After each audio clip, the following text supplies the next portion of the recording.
So now that we've gotten through our first panel and everybody has had their coffee and we're all awake, we'll just jump into the second panel. So the second panel will cover security and custody, and we have a few experts joining us from across the world, including Alexandre Kech, who's CEO of Onchain Custodian. And then we have Michele Federici, head of blockchain engineering at SEBA Bank, and Adam Clarke, the CFO for Stealthcare. You have everybody? Awesome. Hi guys, how are you doing? I'm doing well, thank you. I'm also doing well. Awesome. Adam, can we have your video? I don't have a camera, so apologies. Oh, well, that's okay. Yep. Awesome. So today we're discussing custody and security of digital assets and how that's a major hurdle to folks feeling safe and secure holding this asset in modern day. And before we jump off, I'd love to give all the speakers a minute or two to introduce themselves, their firms, and their work in the space. So Alex, why don't you kick us off? Sure. So my name is Alexandre Kech. I used to work in the banking and capital market industry for about 22 years and moved in 2018 in the digital asset space. With my co-founders, we've created Onchain Custodian, which is a digital asset custody service in Singapore, offering custody service, but not only to institutional and corporate customers, but also retail, high net worth family offices type of customers. We handhold them in buying and selling crypto, secure them, and invest those crypto into yield generation products like a Bitcoin, 5%, 3 months type of capital market investment product. Wonderful, thank you. Michele, over to you. Hey, hello everyone, glad to be here. Sorry if I still look a bit sleepy, it's quite early here in Switzerland. I'm Mikhail Federich, I'm head of blockchain engineering in SEBA Bank. I'm a tech guy, I have a tech background, and in SEBA I lead all the blockchain related development. In particular, I spend a lot of time designing and maintaining our custody solutions. So here I am. Awesome, thanks so much, Michele. And Adam Clarke. Thank you. Yeah, my name's Adam Clarke. I'm the CFO of Stealthcare. We are a dark web intelligence company that specializes in collecting and analyzing dark web traffic. We have 4 specialized aggregation platforms, targeting cybercrime, cyber trafficking, terrorism, and also cryptocurrency transactions. So I'm more on the security side of this discussion, and over to you. Thanks. Thank you. Thanks so much, Adam. So my first question, and this question is to the floor, so feel free to jump in. How has custody of financial assets changed over the last few years? And how does custody of digital assets differ from custody of traditional assets? I can start maybe. I think it has evolved dramatically in the last 2 to 3 years with enterprise grade players getting into this space, SEBA, Onchain Custodian, and others, who are able to build the right, not only technological, but also operational setup to secure the assets of customers. And that is a change compared to the past, where the choice for holders of digital assets was between self-custody and custody on exchange. And we all know that exchange are not good at safekeeping assets. They are being hacked on a regular basis because that's not their core business. And new players, starting from the US and going to Europe and now Asia Pacific, have been building that focused business for the securing of digital assets, leveraging various type of technologies from multi-party computation to existing technologies such as hardware security module and other protocols to ensure that not only the asset stays safe and the private keys are secure, but also on an operational point of view, that system is managed in a way that there is no employee collusion possible, that there's insurance involved, and so on and so forth. And to the second part of the question, maybe I'll let my co-panelists talk about the evolution, and then we can go back on that. Awesome. Thanks so much. Michele, do you have anything to add? Yeah, sure. So I think that the doing custody of digital assets, of course, is completely different from custody of traditional assets. One could for sure argue that there are some pros and some cons. We all know fiat in banks today are basically numbers. There are intermediates, some kind of reversibility. Well, sometimes. Digital assets are a completely different concept. Cryptography allows us to ensure the real ownership of the assets, and the global decentralized network prevents everyone to cheat the system and to easily send any amount anywhere in the world with really little costs. Of course, there are also some more responsibilities. As we all know, crypto can be merciless. I think the most interesting evolution is the massive shift from retail use base and products to an increasingly professional and institutional involvement. This, of course, changed everything in terms of technology, processes, and also security. As much more funds are involved, the market started asking for institutional grade solution. Scalability and security are crucial, and it's the proper design and processes. Also, of course, institutions expect much more trusted parties, you know, security audits, certification, and maybe even some kind of insurance. And that's what we are trying to do. Awesome. So you guys are actually building an insurance product for crypto. Yeah, exactly. And how does that work? So basically, so what we are trying to do is to shift from the standard retail industry where, you know, for example, you can have your own like little hardware wallet, hardware device. In our case, we have a proper vault, you know, with radio frequency shielded rooms and devices. We have our own, we designed our own system, starting from the operating system to the wallets. Everything is completely audited. We even have a ISAE certification on our custody solution.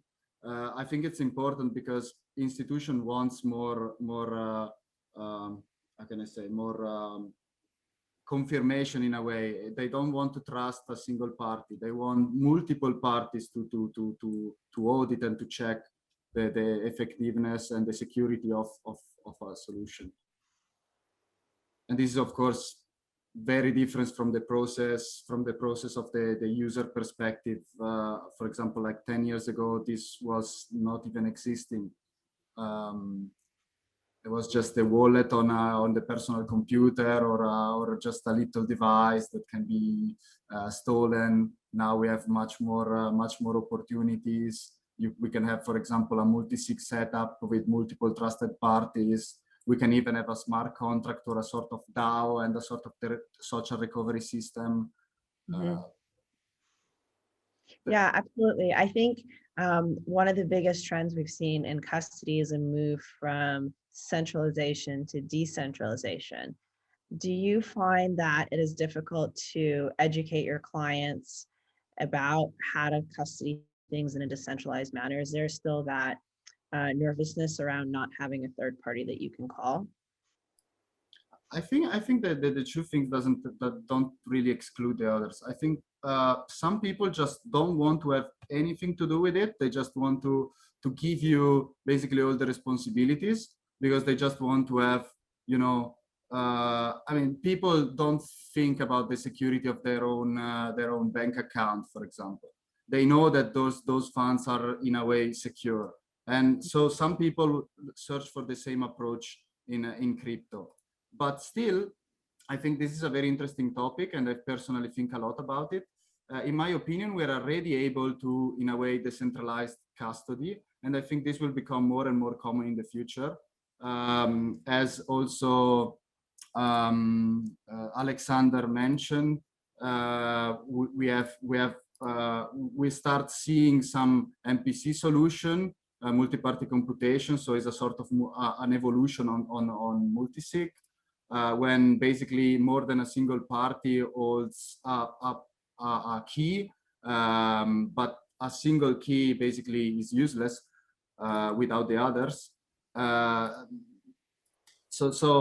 For instance, we can have a solution where the bank or the custodian holds one or multiple keys, but then the final key is still owned by the user. So if the user gets blackmailed or his key is stolen in a way or another, still the funds are safe. Yep, I agree, and I think the technology has evolved already dramatically to a point that customers are no longer asking a lot of questions about the security of the system, to be honest, because as you mentioned, there are some standards out there. We're using, for example, IBM hardware security modules for our keys management, which are FIPS level 4 certified, which all those types of certification help customers being comfortable with the technology. I think most of the questions we have is more on the operational side, to be honest, not too much the technology anymore, is to see, okay, who has ultimately access to those systems? Is IBM able to have access to those HSMs you're using? This is not the case, but those type of questions. So the human factor more than the technology. Not every player is like that, but I think more and more players are comfortable with once we explain the setup, the technological setup once, and then they feel comfortable, and most of the discussion is on the operational, how easy it is to use, how easy it is to instruct a withdrawal, how quickly would it be done, is it 24 hours a day, 7 days a week, and so on and so forth. And that's where the various custodians compete, really, not really anymore on technology, more on efficiency and convenience, and very importantly, compliance. How compliant are you with regulations in your market? How ready are you for international regulations of crypto, and so on and so forth? Got it. What would you say some of the risks are in these new custody systems? And Adam, maybe this is a good question for you from a security perspective. What are some of the major vulnerabilities in today's systems that make it so appealing to hackers, for example? Thank you for the question. Well, our viewpoint is we specialize in dark web cybercrime. So we see everything from 0 days to every type of hack that you can imagine. So there is an industry out there live and well in the dark web, and it's individuals, organized crime, state-sponsored, and state. These are the 3 to 4 main actors who are involved in cybercrime, and there's billions and billions of dollars up for grabs. And I think what we can see that exchanges have been hacked, et cetera, et cetera. And what I kind of fear from this is that there can be some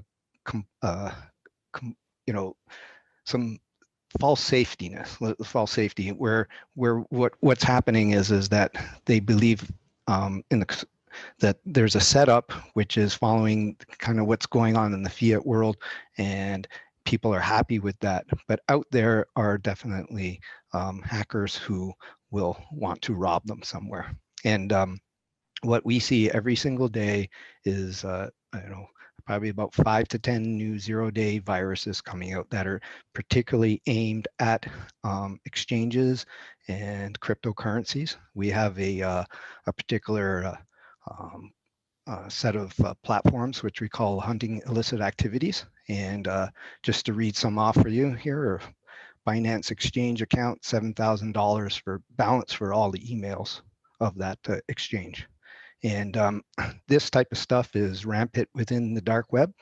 And I think that when we're talking about security, it's really dependent on what the prize is at the end of the day and how much effort has to go into getting it. So it's a lot easier for these guys at the moment to focus on ransomware, et cetera, because that goal, that's an easy goal for them. But when they do see perhaps that in the that the prize within the custodian industry is of certain size, you may see some of these hackers, et cetera, start to focus their attention on that. So it's a trend, they go from hospitals and they switch over to a different industry, et cetera. So it's the vulnerability there and the prize that is available.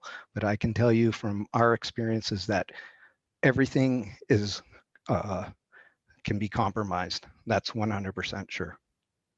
So I wouldn't think that putting your hat saying, you know, we have this many encryption keys, et cetera, is going to stop someone from trying. So that's what I would say. Thanks. Adam, do you find that with the advent of digital currencies, it's become easier for hackers to ask for ransoms or to pursue certain courses of action? Well, I think at the beginning it was, you know, I've been involved in the cryptocurrency since 2013. I was helping the company called Bitfinex with its compliance policies, et cetera, starting way at the very beginning. And what, you know, when I started in that, it was, you know, we were looking at, you know, the cases of Silk Road, et cetera, talking with the FBI, et cetera.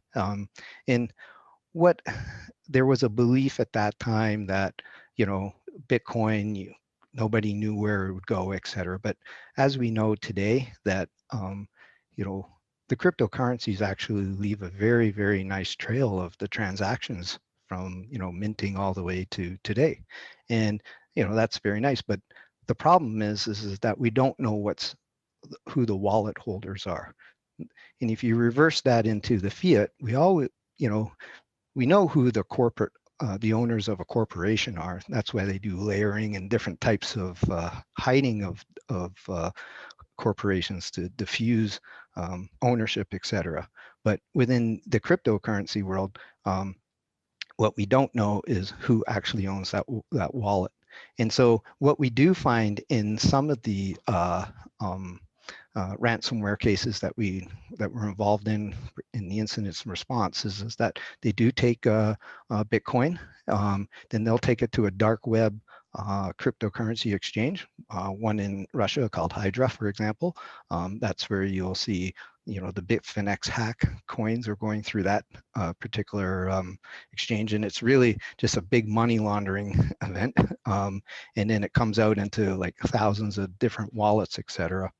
So, but I think there is a change in which the criminal side looks at this and says, okay, you know, we can get tracked. It's just a matter of time, and when we get caught, and that's specifically what we are working on. So then they move to these kind of more like private ledger coins that quote can't be tracked. But we have specific ways in which to aim for that, and a lot of the dark web marketplaces will not accept a Bitcoin or, you know, one of the more common coins. They're more in these private ledger coins.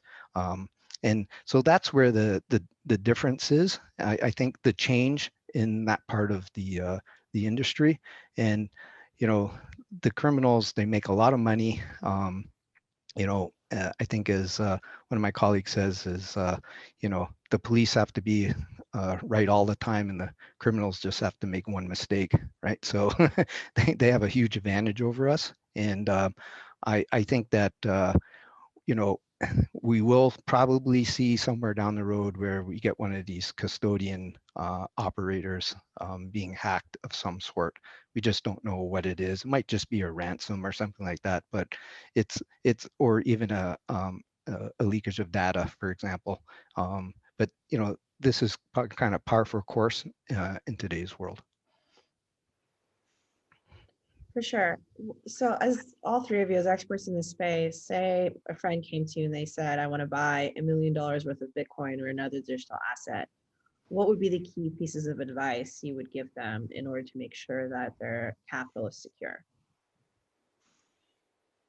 Well, I guess I'll start on that one. If they want to use they need an intermediary to buy and sell or to secure, is to go for players that are publicly and effectively demonstrating that they are putting everything in place to be secure, to be compliant with law and regulations, because it is a theme that is now critical for custodians and exchanges as well, is to be able to comply with the travel rule is being implemented, which requires beneficiary and ordering customer information to be sent from an exchange to another or custodian to another.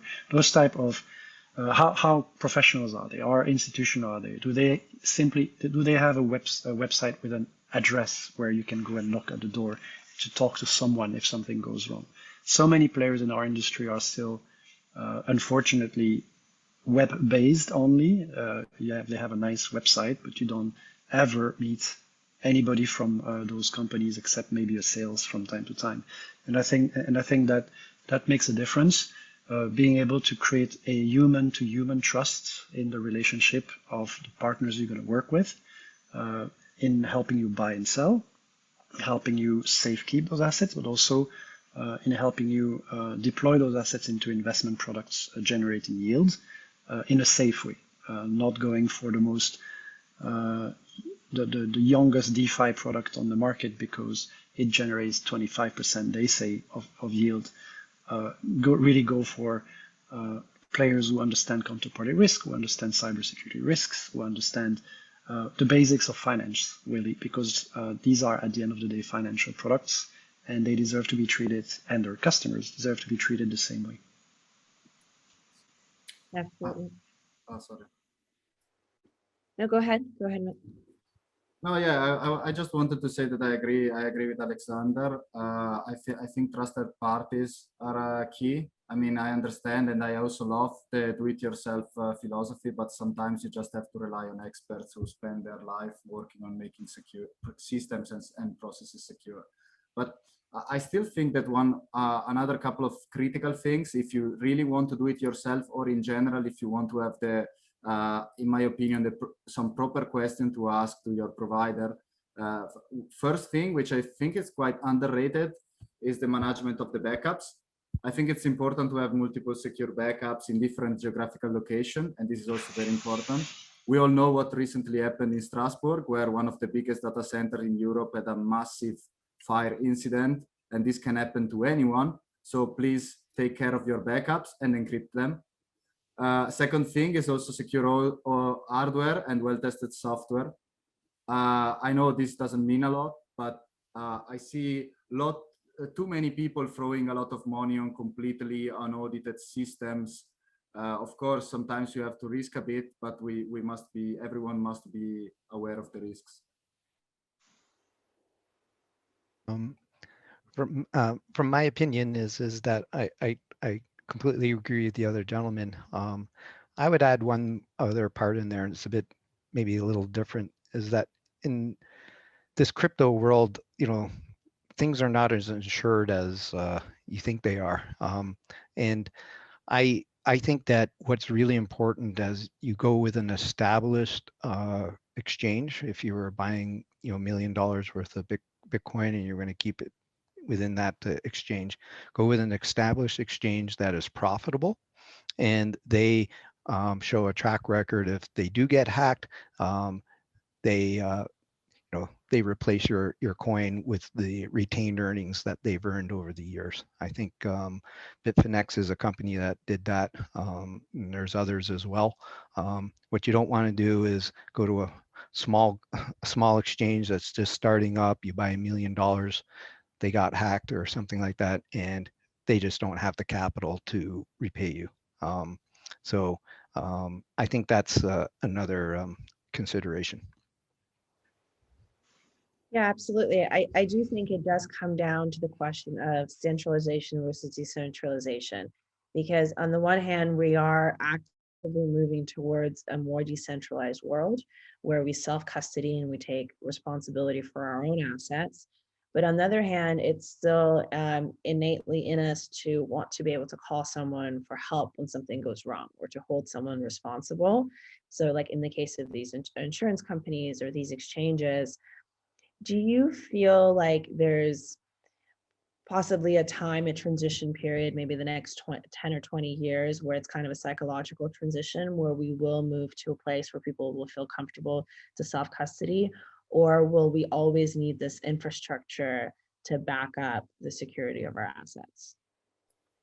My view is going to be choice. I think it's going to be based on, that's what decentralization offers is choice. It doesn't force you to be decentralized in a way and do self-custody. It gives you the opportunity to do so if you want to. And if you're a retail investor who's comfortable with technology, comfortable with backups, comfortable with managing a hardware device like a Nano S or another, or comfortable leaving your assets on exchange, do it. It's fine. Although exchange is actually heavily centralized, and most of the time it's not in your wallet, it's in the exchange wallet, and they're playing with your money. You need to know that. But if you don't want to bother about that, the same way that you don't want to keep $100,000 in cash under your mattress because you don't think it's safe, you want peace of mind, you don't want to worry about private key management, there are plenty of providers out there that are happy to do that for a fee. Yes, it costs a bit of money, but it's not. It's a cost for convenience. It's a cost for peace of mind. I think over time, yes, more people might be more comfortable to do self-custody and don't need a third-party custodian, centralized custodian to help them with that. That might be a reality. But I believe there is a role for centralized custodians like we are for not only safekeeping, but also taking care of estates transition when someone dies. Not necessarily always easy to do when you do self-custody, and those type of extra convenience that a service provider, expert in the field, as Michele was mentioning, can offer. Yeah, I agree. I think there will also always be someone offering services, of course, for one thing or the other. But in my opinion, the future might be more hybrid. As I said, we can have also multi-sig or multi-sig-like setups. Maybe not even with external third parties, maybe also with relatives and friends or whatever. I love the idea of a social recovery system. In my opinion, that might be the future actually. So you have like multiple identities that might also be decentralized in a way, and then you have a system to basically recover your keys if you lose them or something happens. But I think we still need time. I didn't see a proper solution yet that covers all the possible problems. Absolutely. Adam, do you have anything to add? Well, yeah, I think that what's going to happen within the cryptocurrency world is that we're going to have like a big bang situation. You know, that's the term that was used with the deregulation of the London Stock Exchange, et cetera. But you know, it's kind of the opposite of that because the cryptocurrencies are not regulated. So what we're looking at is a big bang of regulation, and this to me will be the quantum leap in the acceptance of cryptocurrency. You know, there's a lot of individuals and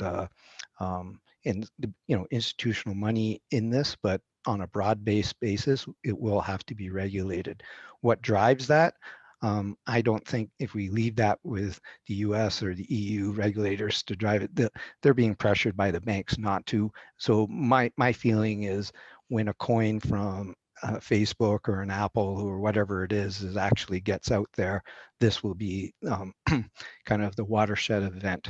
And what will happen then, in my opinion, is that the industry will be regulated. And under that regulation, they will start to set out the terms and conditions of custodianship, et cetera, just like they've done with everything else. And therefore, if you're an exchange, you will be, you'll either have to come back into that realm of control of, from the governments, or, you can still play outside of that, but the real money will be under the kind of more the regulated the sector, because that's where all the banks will come in and play under that, because they're already under that situation with the fiat side. So, that's the way I look at it. And, I don't know how long that takes, but you said at the beginning a 20-year time frame. So, it's definitely going to happen way before then. But, I think you'll have some people outside, but the majority will be inside that kind of regulated framework, and they will set the policies, et cetera, of how things will work out. And, you know, everybody will adjust to that. Well, Adam, I'm not sure where you're sitting, but in Singapore, it is regulated. It's a licensed activity to be a custodian. It's a licensed activity to be an exchange. The same in many countries in Asia Pacific, and Europe is coming in the next. It's already the case in Germany. It's already the case in quite a few countries.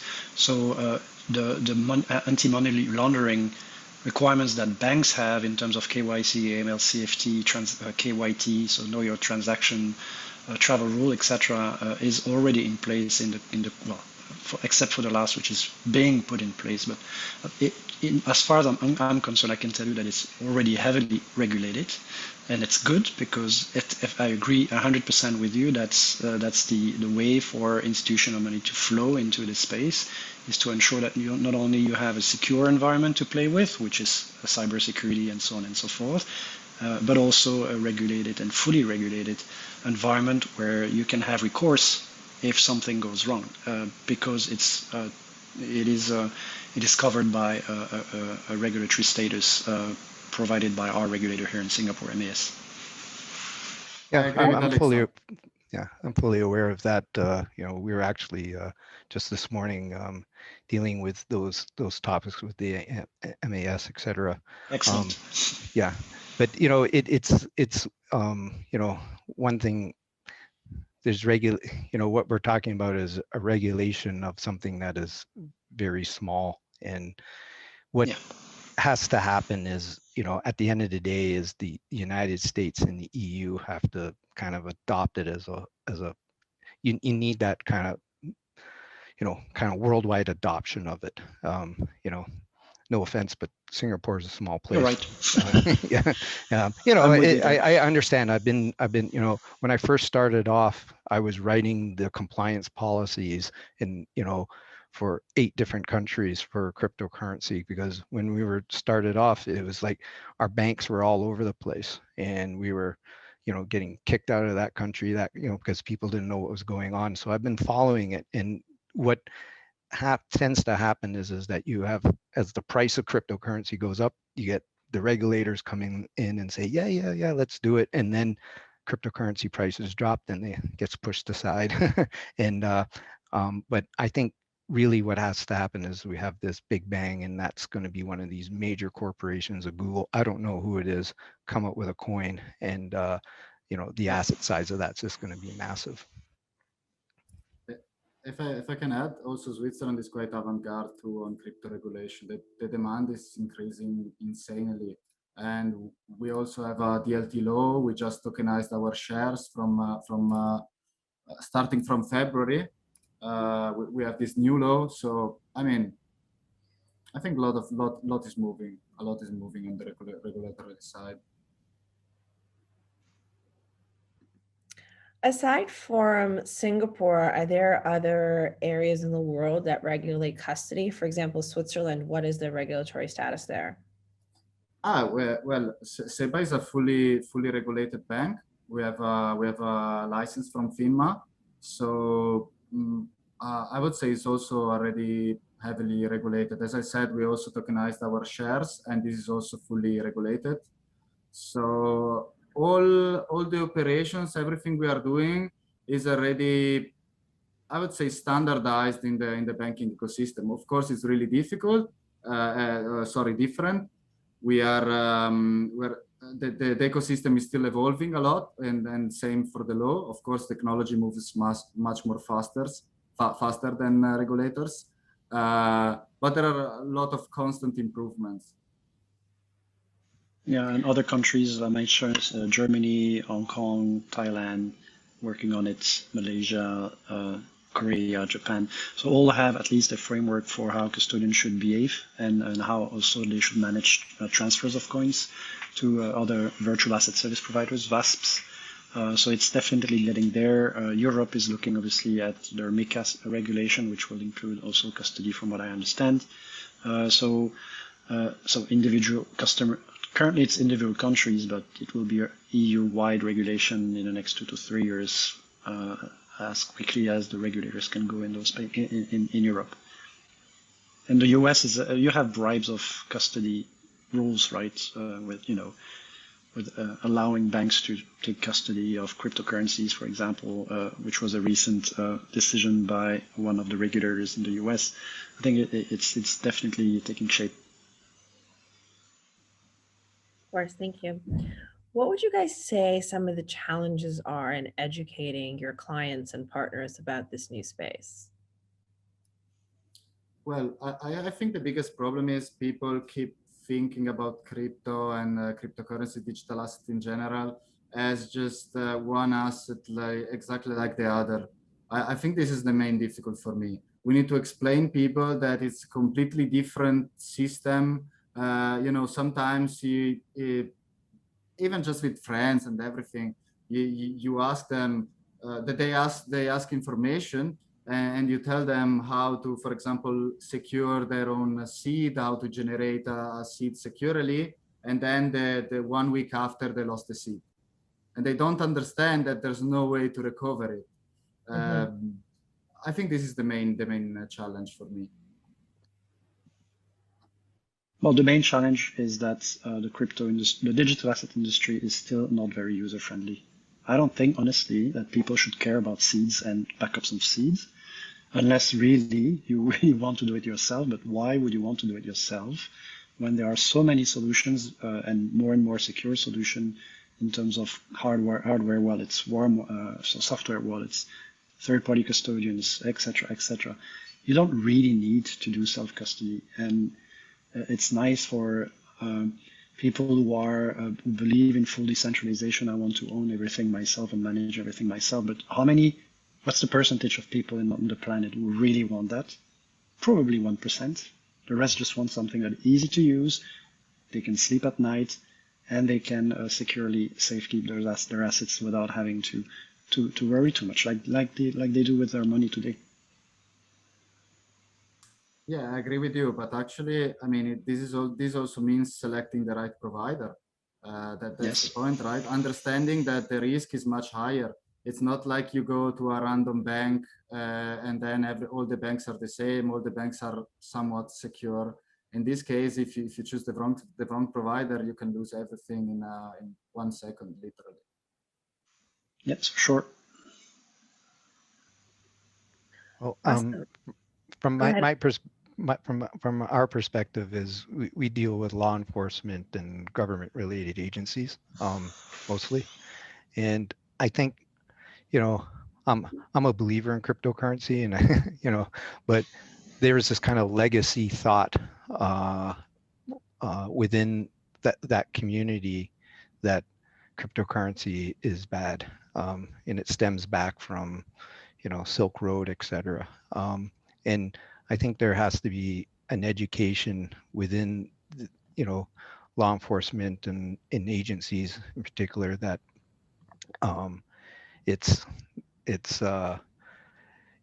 we can help them with the criminal side of it, and once they become more, I think acceptance of that is that they will probably allow reduce the pressure on the regulators or the governments to kind of open up the cryptocurrency agencies, cryptocurrencies. And, this is a problem because within the dark web, right, all the criminal activity is paid for within cryptocurrency. So it's, the immediate thought pattern from the law enforcement and other agencies is that, cryptocurrencies are bad because this is what the hackers use, and we have to kind of overcome this this issue. It's always the same case where we mentioned that with fiat, the gentleman goes to a store and he buys an item and he's given change from the storekeeper, but that storekeeper got that change from a drug dealer, right? But the person who got the change can walk into the bank and deposit that. It's not a problem. But within the cryptocurrency world, that is a problem, and it's something that a lot of education has to go towards. And our focus on at Stealthcare and also at CryptoTrack 2 is to help the to help the law enforcement and agencies understand what, what are good wallets and what are not good wallets. That's what our focus particularly is. For sure. What, in your experience, and I know, Adam, you have a lot of experience with police enforcement and governments, what is this government stance on Bitcoin around the world, and how does it differ, and where do you see it going?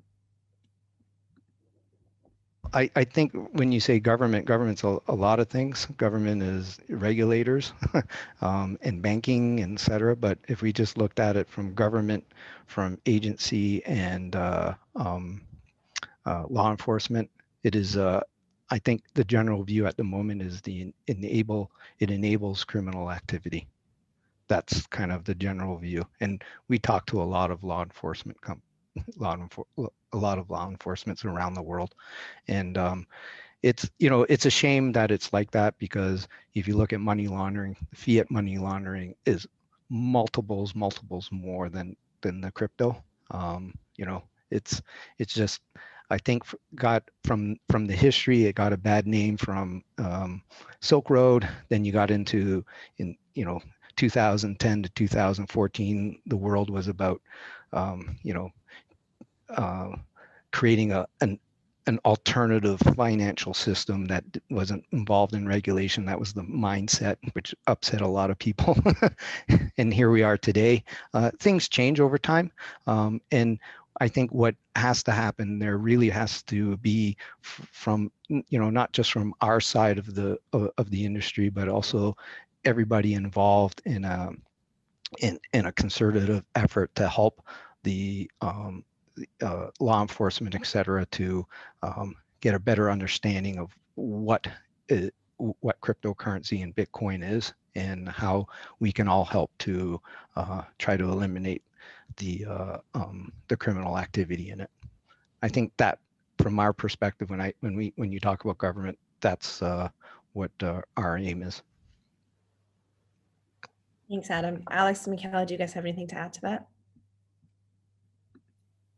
Not really on my side. I would say that there are, of course, a lot of different opinions on the government level, also in the institution in general. Even in the tech ecosystem, there's people strongly believing in crypto, and other people which are even technical, which just don't trust or don't believe the technology. In my opinion, this applies to any new technology. I mean, probably people were scared also about credit cards, and I agree that I don't see so much difference in cash or even in the traditional banking ecosystem in general, because criminals will always have a way to work around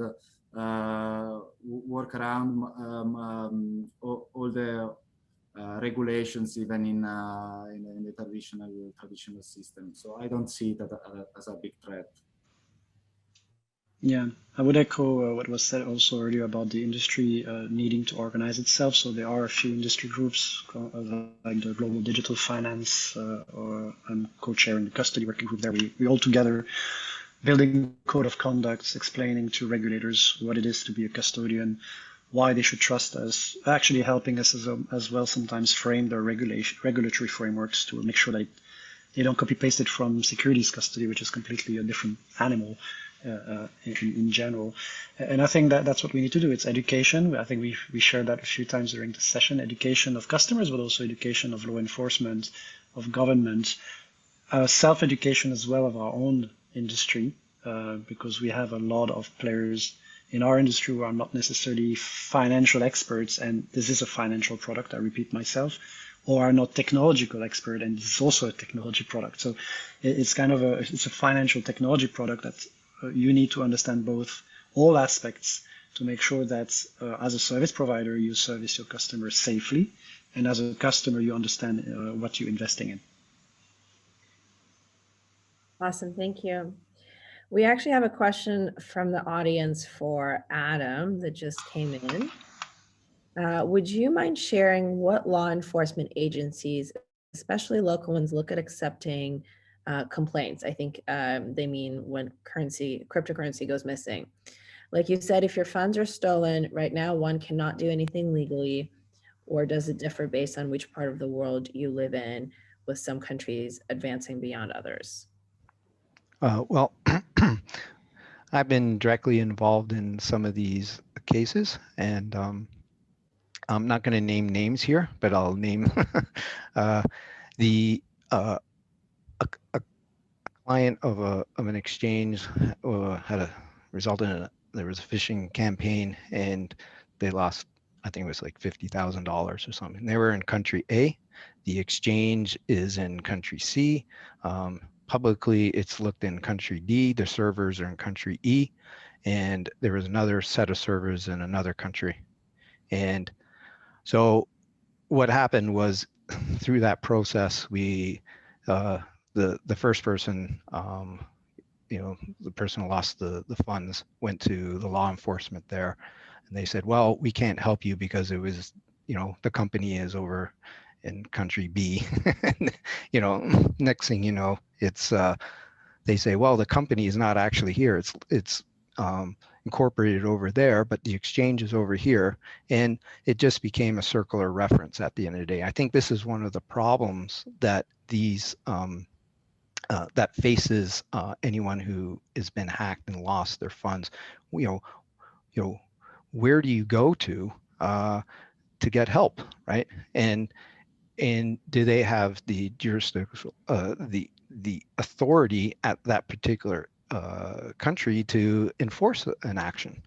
And this is a big problem. And I think, within the traditional money, the fiat world, the banking world, that's all, pretty well laid out. Within the cryptocurrency, it's very different.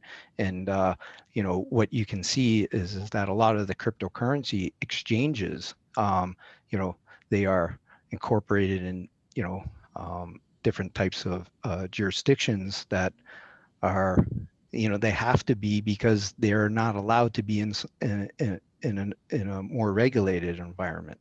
That's changing, but this is the problem that we've seen, and it's been that same problem the whole time. And it's very problematic, I think, for someone who has lost coins through a hack of some sort, especially if it's not, you believe it's the fault of the exchange or perhaps the custodian.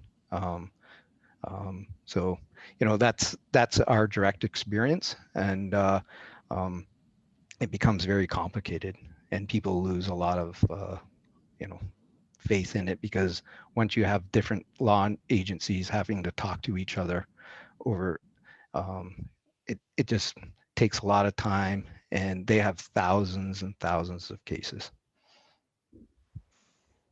Thanks so much, Adam. You're really motivating me to go and set up my Ledger wallet right after this call and to triple secure all my funds. You should, yes. I have one last question to the floor before we move on, and that's, where do you see, so obviously the last 10 years we've made great strides. 10 years ago, if you wanted to custody your Bitcoin, you would sit there with a USB key and try to figure it out. Now we have lots of third-party providers, some that use decentralization, some are fully centralized that use insurance. Where do you think we'll be in this sphere in another 10 years? I think we would be very not humble to give an answer to that. Nobody knows, and I will say that nobody really knows how it's going to evolve. It might be a hybrid, as Michele mentioned earlier on, of decentralized and centralized custody. I think the next 5 years we'll see every single month a new way of doing things, which is very smart and can bring security and can bring independence as well for those who wants to have that independence. It's going to be amazing to go through the next 10 years. And what's going to be amazing also is to see public CBDCs being issued by central banks. So crypto digital currencies being issued by central banks. I was attending this week the BIS forum, which the Bank of International Settlement Forum. I think one of two panels were about CBDCs and how it will revolutionize the way currencies in general, and central bank issued currencies are exchanged, are transferred, are stored, with a link or not to privately issued stable coins, for example, or and other cryptocurrencies. It's going to be amazing and fascinating to observe. Absolutely. All right, well, thank you so much, guys. That's all the time we have for today.